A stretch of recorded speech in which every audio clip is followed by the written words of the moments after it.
Di sini kami akan mempresentasikan karya ilmiah kami yang berjudul Pembuatan Toge Tanpa Akar Menggunakan Sitangkat. Kecambah atau biasa yang disebut dengan toge merupakan salah satu bahan yang banyak digunakan di Indonesia. Dalam memproduksi makanan berbahan kecambah, toge dijadikan sebagai bahan utama maupun sebagai bahan tambahan. Toge banyak digunakan di berbagai makanan di Indonesia. Kecambah-kecambah dari biji tersebut dipisahkan dari kulit bijinya dan akarnya sebelum digunakan.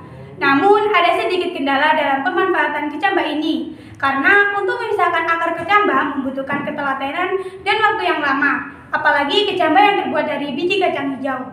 Hal ini dikarenakan akarnya yang kecil, oleh karena itu kita membuat sitangkat, sistem toge bertingkat. Rumusan masalah dari penelitian ini adalah bagaimana cara efektif membuat kecambah tanpa akar.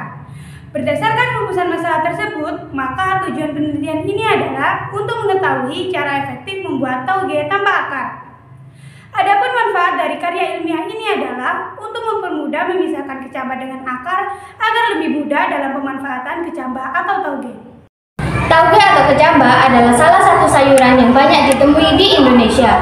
Sayuran ini diolah menjadi berbagai jenis makanan. Kecambah atau toge adalah tumbuhan kecil yang baru tumbuh dari biji kacang-kacangan. Biji yang biasa digunakan untuk memproduksi toge atau kecambah adalah biji kacang hijau, biji kedelai, dan biji kelampis. Toge banyak mengandung amino esensial, vitamin C, vitamin B, folat, kolin, beta karoten, vitamin A, vitamin E, dan vitamin K, kalsium, besi, magnesium, fosfor, dan protein. Perkecambahan adalah proses awal pertumbuhan suatu tumbuhan, terutama pada tumbuhan berbiji. Proses perkecambahan akan dimulai dengan memanjangnya batang, akar, dan daun yang keluar dari biji. Proses perkecambahan dibagi menjadi perkecambahan epigeal seperti pada kacang hijau dan perkecambahan hipogeal seperti pada jagung. Faktor yang mempengaruhi perkecambahan ada dua, yaitu faktor eksternal dan faktor internal. Faktor eksternal terdiri dari air, temperatur, oksigen, dan cahaya. Faktor internal, yang pertama, tingkat kemasakan benih. Yang kedua, ukuran benih. Yang ketiga, dormansi. Manfaat toge. Yang pertama, mengandung serat yang tinggi. Yang kedua, melawan anemia. Yang ketiga, meningkatkan kesuburan. Sebelum melakukan perkecambahan, kami membuat media sitangkat. Media sitangkat adalah media perkecambahan dengan menggunakan media karung goni yang disusun bertingkat. Cara pembuatannya adalah sebagai berikut. Yang pertama, menyiapkan alat dan bahan, yaitu kedua, membuat garis pada lengser dan ember dengan menggunakan penggaris sebanyak 6 garis.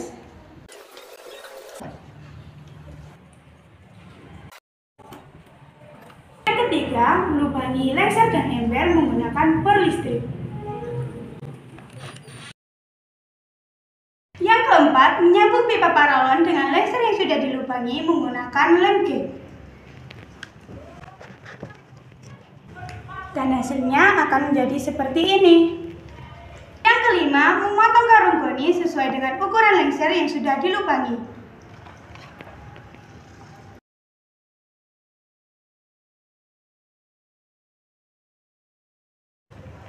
Kita potong sebanyak 5 buah. Yang keenam, melubangi bagian tengah dari karung goni agar karung goni bisa masuk ke dalam paralon.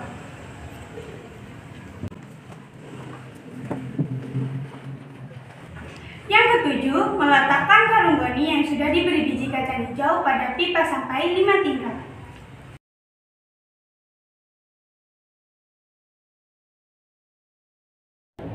Yang kedelapan, meletakkan media sitangkat pada tempat yang gelap sampai kecambah atau toge siap dipanen. Untuk rancangan penelitiannya adalah yang pertama, pembuatan media sitangkat. Yang kedua, merendam biji kacang hijau selama 2 jam.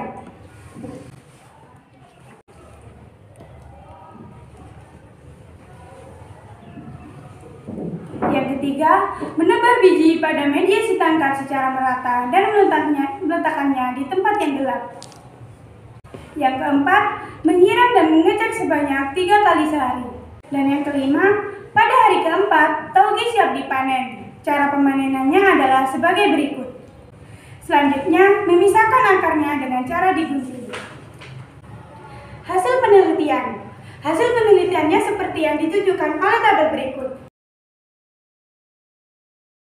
Pada tabel ini terlihat perubahan dari hari ke hari hingga proses pemanenan.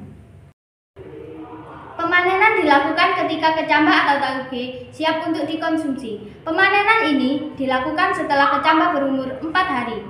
Dalam pemanenan dilakukan dengan mengeluarkan kecambah dari media si tangkar. Kecambah digoyang-goyangkan terlebih dahulu agar kulit biji terlepas. Setelah itu, dilakukan pemotongan akar kecambah dengan menggunakan gunting sehingga dihasilkan tauge atau kecambah tanpa akar. Berdasarkan penelitian yang telah dilakukan, maka dapat disimpulkan cara efektif menghasilkan tauge atau kecambah tanpa akar adalah dengan menggunakan si tangkar. Dengan menggunakan si tangkar dihasilkan tauge tanpa akar yang jumlahnya lebih banyak sehingga lebih efektif dan efisien. Berdasarkan penelitian yang telah dilakukan, penulis memberikan saran demi terwujudnya penelitian yang lebih baik, yaitu menggunakan penyiram otomatis dengan menggunakan pompa air kecil sehingga akan lebih efisien. Demikian presentasi dari kelompok kami, kurang lebihnya kami mohon maaf. Nuhun wal kolani wa mayasturun. Wassalamualaikum warahmatullahi wabarakatuh.